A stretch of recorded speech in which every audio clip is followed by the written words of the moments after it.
दोस्तों, अगर आप लोग क्रिमिनल्स नहीं हो तो 100% अपने आसपास के क्राइम को देखकर आपका भी खून मेरी तरह खौलता ही होगा और आपको भी बहुत ज्यादा गुस्सा आता होगा। आप भी जरूर ये सोचते होंगे कि काश ये क्राइम्स हमेशा हमेशा के लिए खत्म हो जाए। ओके सो गाइस, आज मैं एक बहुत ही सस्पेंस से भरे थ्रिलर ड्रामा के बारे में बात करने वाली हूँ जो कि एकदम खिड़की तोड़ है।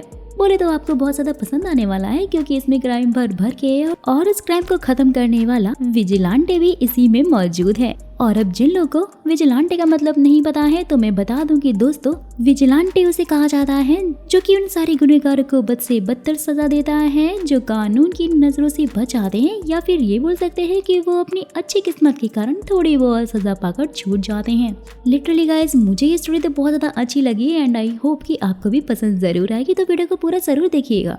कहानी की शुरुआत एक कोर्ट हियरिंग से होती है जहां पर एक खूनी को दिमागी मरीज मानकर एक खून करने के बाद भी सिर्फ 3 साल की सजा सुनाकर छोड़ दिया जाता है। खूनी ने उस मासूम बच्चे के सामने ही उसकी मां को बड़ी बेरहमी से मार डाला था और वो बच्चा भी कोर्ट में मौजूद था। खूनी ने उसे पहले भी डराया था और कोर्ट में भी वो उसे घूर घूर कर देख रहा था जाते हुए। सीन शिफ्ट होता है 12 साल बाद दिखाया जाता है। क्रिमिनल एक बस में चढ़कर बस ड्राइवर को बहुत बेरहमी से मारने लग जाता है क्योंकि उसने उसके खिलाफ पुलिस कंप्लेंट जो की थी और साथ ही सारे पैसेंजर को भी धमकी देता है कि सबको चुप बैठना है वरना उन सबका भी वही हाल होगा जो कि इस बस ड्राइवर का हुआ। ये बोलते हुए बस से उतरकर जा रहा होता है और रास्ते में ही उसे हुडी पहने हुए एक लड़का दिखाई देता है और उसके पास आकर बोलता है कि इतने सारे क्राइम करने के बाद भी तुम इतनी जल्दी कैसे छूट सकते हो। और ये बोलते ही वो उससे लगातार मारने लग जाता है, यहाँ उठाकर फेंक रहा होता है और उसे ना बदलने के लिए थैंक यू भी बोलता है क्योंकि अगर उसने अपनी गलती की माफी मांग ली होती और उसे पछतावा हो रहा होता तो आज वो उसे नहीं मार पाता, अपनी माँ की मौत का बदला नहीं ले पाता। जी हाँ दोस्तों, ये वही लड़का है जो कि उस दिन कोर्ट में बैठा था और इसकी माँ को इस खूनी ने बहुत ही बेरहमी से मार डाला था जिसका नाम जेयोंग है। घर जाकर अपनी माँ की फोटो को देखकर उसे काफी सुकून मिलता है क्योंकि वो 12 साल से इसी चीज का तो इंतजार कर रहा था। वेल तो सीन शिफ्ट होता है नेक्स्ट मॉर्निंग पुलिस एकेडमी में दिखाया जाता है। प्रोफेसर ए अपने सारे पुलिस स्टूडेंट्स को बता रहे होते हैं कि मर्डर केसेस बढ़ते ही जा रहे हैं जिनमें से बहुत सारे तो कोल्ड केसेस अभी भी पड़े हुए हैं, यानी कि ऐसे केसेस जो कि अभी भी पेंडिंग में पड़े हैं और उन्हें सॉल्व नहीं किया गया है। सोनवुक के ये पूछते हैं कि लेकिन ऐसा क्यों है और इसके पीछे का रीजन क्या है। जेयोंग जो कि एकेडमी का सबसे ब्राइट स्टूडेंट है सबको बताता है कि हो सकता है कि इन सारे कोल्ड केसेस के क्रिमिनल्स जेल में किसी और ही जुर्म की सजा काट रहे हों और इस तरह से वो बच रहे हों। नेक्स्ट सीन में जूडो क्लास में सोनवुक और जेयोंग आपस में फाइट कर रहे थे और जूडो मास्टर तो जेयोंग की परफॉर्मेंस से कुछ ज्यादा ही इम्प्रेस थे क्योंकि वो हमेशा से ही हर चीज में ब्राइट स्टूडेंट रहा है। नहाते टाइम सोनवुक जेयोंग के ऊपर शैम्पू से प्रैंक कर रहा होता है, उसे छेड़ रहा होता है और उसके बाद ये लोग वीकेंड पे घर जा रहे होते हैं और यहाँ पर हमें ये पता चलता है ये दोनों तो काफी अच्छे दोस्त हैं। तीसरा दोस्त जून भी बीच में ही टपक जाता है, बोलता है कि वैसे भी आज तो वीकेंड है और हमें घर की जगह क्लब जाना चाहिए, लेकिन जेयोंग उसके लिए साफ मना कर देता है और बोलता है मुझे घर में बहुत काम है। रास्ते में जाते हुए वो हमेशा की तरह ही उस ओल्ड लेडी की हेल्प करता है जो कि कार्डबोर्ड लेकर जा रही थी और हमेशा की तरह ही वो उसे कुछ कैंडीज भी देती हैं और ऐसे ही जेयोंग के पास काफी सारी कैंडीज भी इकट्ठी हो गई थी। वहीं सामने उसकी न्यूज चल रही थी जिसमें बताया जा रहा था कि 2 लोगों ने घर के सामने यूरिनेट किया और जैसे ही विक्टिम ने उन्हें रोका तो उन्होंने उसे इतना मारा कि उस बेचारे को तो हॉस्पिटल ही जाना पड़ा, जिसकी उनको कोई भी सजा नहीं हुई क्योंकि उनका ये कहना था कि वो नींद में थे उस टाइम। क्रिमिनल्स की सारी इन्फॉर्मेशन निकाल के वो फटाक से इस लोकेशन पे पहुंच जाता है और देखता है कि वो लोग फिर से विक्टिम की फैमिली को परेशान करते हुए उनकी विंडो के पास यूरिनेट कर रहे थे और वो उस जगह को ब्लॉक कर देता है, गुंडों को बहुत मारता है जिससे कि वो तो पूरी तरह से ही अधमरे हो गए थे। और जैसे ही कार्डबोर्ड विंडो से हटता है और विक्टिम की फैमिली गुंडों को देखती है तो उनकी हालत काफी ज्यादा खराब थी। जिसके बाद यंग डॉक्टर के बारे में पढ़ रहा होता है जो कि अपने पेशेंट को बेहोश करके उनकी गंदी गंदी वीडियोस बनाकर उन्हें ब्लैकमेल किया करता था और उसे सिर्फ 6 महीने की ही सजा हुई थी। जैसे ही फिर यंग उसके पास पहुंचता है और देखता है कि वो सेम उसी काम को दोबारा से अंजाम देने जा रहा था और सीधा कांच तोड़कर वो तो अंदर ही कूद जाता है, उसे बहुत मारता है और बोलता है कि तुम अपने लिए कोई दूसरी जॉब ढूंढ लो। वही इंजेक्शन वो उस डॉक्टर को लगा देता है जो कि वो अपने मरीजों को लगाता था, जिससे कि वो बिल्कुल भी हिल डुल नहीं पाता और यंग उसके हाथ पर पैर रखकर कैमरा को लेकर ही वहाँ से अपने घर चला जाता है और मस्त बैठकर कैंडी खाता है। वहीं दूसरी तरफ एक सीनियर क्राइम रिपोर्टर मीरे को दिखाया जाता है जो कि अपना एक नया ब्रॉडकास्टिंग चैनल स्टार्ट करने वाली थी और इसके बारे में वो अपने मैनेजर से भी बात कर रही होती है, साथ ही बोल रही होती है सारे के सारे केसेस में एक चीज तो कॉमन है कि जिन भी क्रिमिनल्स को कानून ने कम सजा दी है और उनके बारे में न्यूज में भी बताया गया है वो सब के सब मारे गए हैं, जिसका साफ मतलब तो ये है कि कोई तो है जो कि इन सबको सजा दे रहा है। मैनेजर को तो उसकी बात पर यकीन नहीं हो रहा था और वो हमेशा की तरह ही फिर जॉब छोड़ने की धमकी देने लग जाती है और इसलिए मैनेजर को मानना पड़ जाता है क्योंकि वो एक बहुत ही अच्छी क्राइम रिपोर्टर जो है। मैनेजर के ये पूछते हैं कि वैसे तुम्हारे उस डार्क हीरो का नाम क्या होगा, तो मीरे बोलती है कि विजिलेंटे। शो स्टार्ट होता है और यंग भी अपने दोस्तों के साथ में बैठकर उसे देख रहा था जिसमें कि उन दोनों लोगों का बयान लिया जाता है जिन्हें यंग ने बचाया था और वो उसे किसी मसीहे से कम नहीं बोल रहे थे और वो बहुत खुश थे कि उसने उनकी हेल्प की। रिपोर्टर उसे द डार्क हीरो विजिलेंटे कहकर बुलाता है और ये सुनते ही सोनबुक बोलता है कि अगर वो पुलिस ऑफिसर नहीं होता तो शायद वो भी कुछ ऐसा ही करता। तो फिर देखते ही देखते सब जगह विजिलेंटे फेमस हो जाता है और सिर्फ उसी की न्यूज चल रही थी और यहाँ तक कि ब्रॉडकास्ट स्टेशन का पहला शो भी हिट हो जाता है और मैनेजर तो काफी खुश होता है। नेक्स्ट सीन में प्रोफेसर एक प्रोफाइलिंग ऐप बना रहे होते हैं जिनमें उन सारे मर्डरर्स का डेटा होता है जो कि कानून की नजरों से बच गए थे या फिर उन्हें बहुत ही कम सजा हुई थी। सोनबुक और योंग भी उनकी हेल्प कर रहे थे और इसी का पूरा फायदा उठाते हुए योंग अपना नेक्स्ट टारगेट उसमें से चुन लेता है। वीकेंड पे योंग जैसे ही उस मर्डर को मारने के लिए जाता है वो देखता है कि मर्डर तो ऑलरेडी विक्टिम की फैमिली से अपने गुनाहों की माफी मांग रहा होता है और इसलिए वो उसे छोड़ देता है, उसे कुछ भी नहीं करता। वहीं दूसरी तरफ ब्रॉडकास्ट स्टेशन में मैनेजर बहुत ज्यादा परेशान होता है और मीरे को बुलाकर बोलता है कि तुमने तो कहा था कि विजिलेंटे हमेशा वीकेंड के टाइम पर ये सारे गुनहगारों को सजा देता है, लेकिन इस बार तो ऐसा कुछ नहीं हुआ, तो हम अपने शो के नेक्स्ट एपिसोड में क्या दिखाएंगे लोगों को। मीरे के दिमाग में फिर एक प्लान आता है और वो शियन केस की आइडेंटिटी को अपने न्यूज चैनल पर रिवील करने के लिए बोलती है जिससे कि विजिलेंटे का नेक्स्ट टारगेट शियन बन जाए। शियन उस आदमी का नाम है जिसने 7 साल की बच्ची के साथ में रेप किया था और उसे बहुत ही कम सजा देकर छोड़ दिया गया था। दोस्तों मैं आपको बता दूं कि ये एक रियल केस है जो कि सचमुच कोरिया में हुआ था जिसका नाम चेंज कर इस ड्रामा में लिया गया है। तो ये न्यूज नोटिफिकेशन के थ्रू योंग को भी मिल जाती है। साथ ही दोस्तों अगर आप चाहते हो कि आपको मेरे सारे न्यू ड्रामा की एक्सप्लेनेशन फटाफट से मिल जाए और आपसे बिल्कुल भी मिस ना हो, तो इसलिए आप भी मेरे चैनल को सब्सक्राइब मारकर वीडियो को लाइक कर दो। Back to the story. शियन की आइडेंटिटी रिवील होते ही पूरी जनता पागल हो जाती है। घर के बाहर जाकर सब उसको पत्थर मारकर बाहर बुला रहे होते हैं। मैनेजर और मीरे भी ये न्यूज कवर करने के लिए वहाँ पहुंचे हुए थे, लेकिन मैनेजर को तो यही डर लग रहा था कि कहीं विजिलेंटे से पहले ये लोग ही कहीं शियन को ना मार डालें।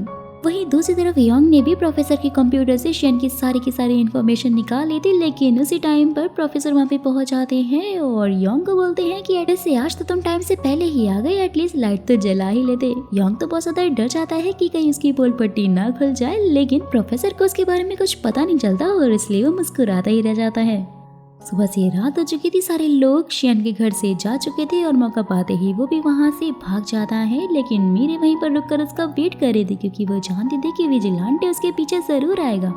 डिटेक्टिव भी उसे यहाँ वहाँ ढूंढ रहे होते हैं क्योंकि उसने अपना ट्रैकर निकाल दिया था और वो मिल नहीं रहा था और ये न्यूज योंग को भी मिल जाती है, वो भी उसे ढूंढने लग जाता है।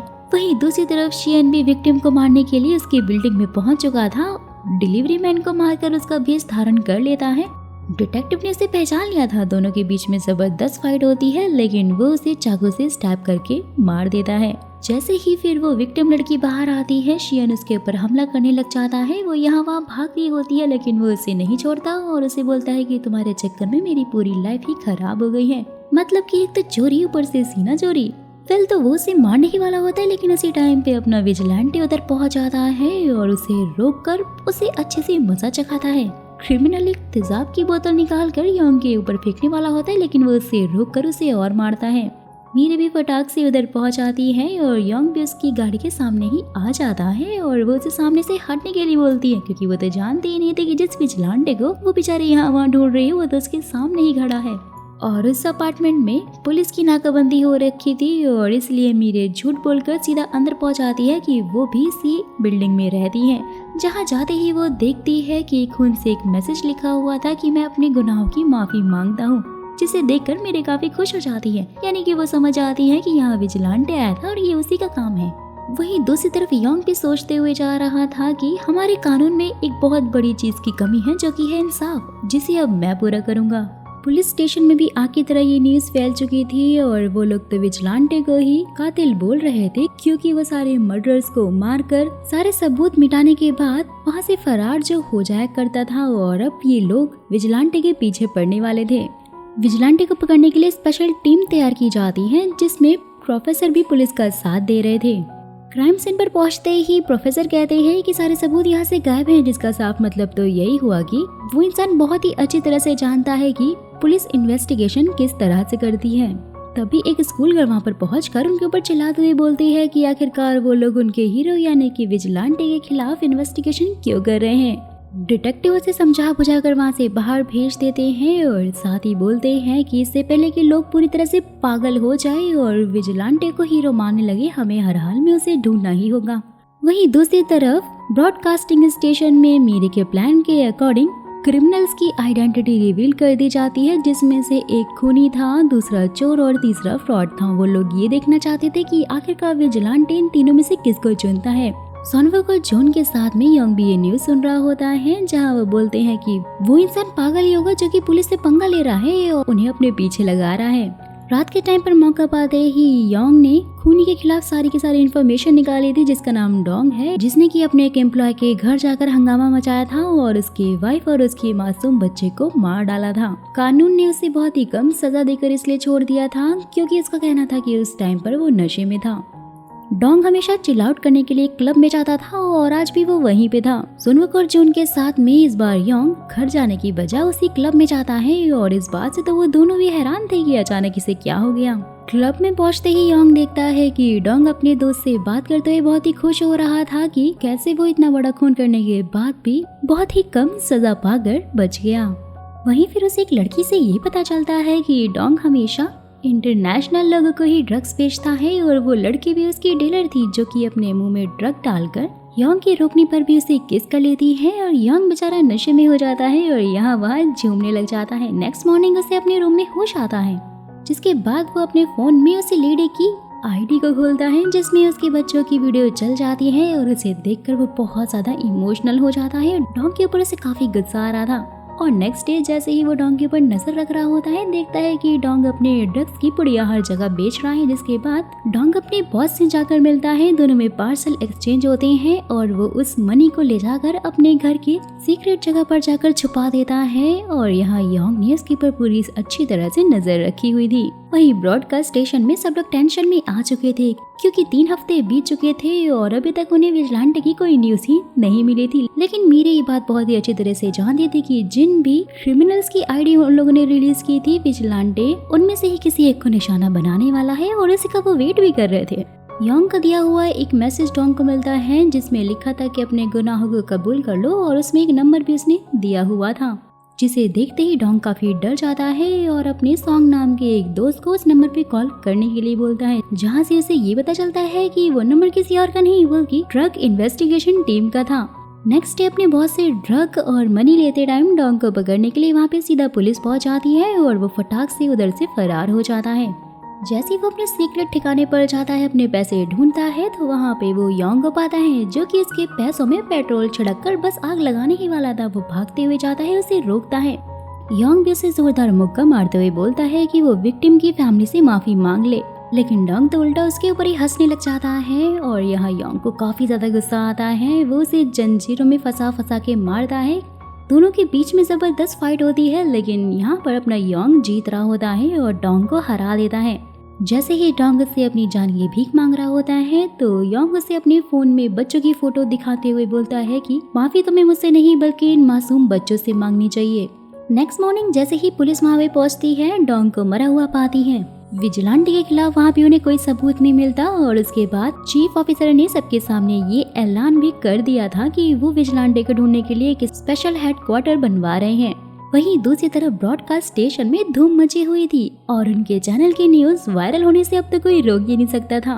मीरा के पहुंचते ही सब शांत हो जाते हैं और मीरा उन सबको डांटते हुए बोलती है कि जश्न मनाने का ये सही वक्त नहीं है, क्योंकि अभी और भी बहुत सारे मुजरिम खुले घूम रहे हैं जिन्हें हमें पकड़वाना है। मैनेजर भी बेचारा शांत हो जाता है और सबको अपना काम करने के लिए बोलता है। हर तरफ सिर्फ विजिलेंटे की न्यूज ही फैली हुई थी। विजिलेंटे के डर से ही बहुत सारे मुजरिमों ने अपने क्राइम्स को भी कबूल कर लिया था, जिससे कि क्राइम रेट्स काफी हद तक कम हो चुके थे। वहीं दूसरी तरफ हम स्पेशल यूनिट के हेड योंग को देखते हैं, जिसे कि स्पेशली विजिलेंटे को पकड़ने के लिए वहां पर बुलाया गया था और वो जाकर डोंग के फ्रेंड यानी सॉन्ग से मिलता है। सॉन्ग तो उसे देखकर काफी ज्यादा डर जाता है, क्योंकि वहां पर होंग ने उससे अपनी ताकत का एक नमूना जो दिखाया था और एक सिक्के को पूरी तरह से मोड़ दिया था। सॉन्ग तो वहां से डरकर सीधा भागने लग जाता है। यहाँ वह भाग रहा होता है, लेकिन आखिरकार होंग उसे पकड़ ही लेता है और उसे साफ साफ डोंग के बारे में पूछता है। लेकिन सॉन्ग तो उल्टा चाकू निकालकर उसे मारने वाला होता है और इसलिए होंग उसे ऊपर से नीचे लटका देता है। डर के बारे में सॉन्ग उसे सारी ड्रग डील्स के बारे में बताने लग जाता है, लेकिन होंग तो सिर्फ विजिलेंटे के बारे में जानना चाहता था। जहां सॉन्ग बोलता है कि अगर वो उससे क्लब में मिला होगा तो जरूर वो जवान होगा, क्योंकि डोंग हमेशा यंगस्टर्स को ही अपना निशाना बनाकर उन्हें ड्रग्स बेचता था। जिसके बाद होंग अपने फोन पर बोलता है कि विजिलेंटे को पकड़कर मैं लोगों के दिमाग से विजिलेंटे का भूत बहुत ही जल्दी उतार दूंगा। So guys, फिलहाल तो ये पर इन एपिसोड का दी एंड होता है। आगे की स्टोरी और भी ज्यादा इंटरेस्टिंग और मजेदार होने वाली है।